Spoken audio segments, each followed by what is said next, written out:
В рамках марафона «Слава освободителям» войсковое, мы сейчас в нем находимся, вся Днепропетровская область чтит память тех, кто отдал жизнь за светлое будущее грядущих поколений. Сегодня мы находимся на святой земле, воистину святая земля, потому что облита кровью солдата-освободителя.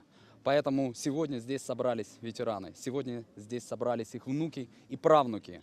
Мы все вместе сегодня пообещали, поклялись нашим ветеранам в том, что мы станем настоящими носителями настоящей, правдивой истории о великой победе нашего народа. Сегодня мы заложили в войсковом капсулу грядущим поколениям.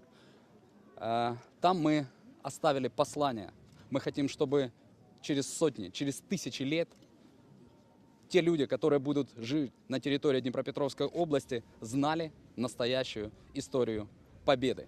Поэтому сегодня вся политика нашего президента Виктора Федоровича Януковича направлена на то, чтобы ветеран ощущал теплоту, заботу о нем. И мы это делаем в нашей родной Днепропетровской области.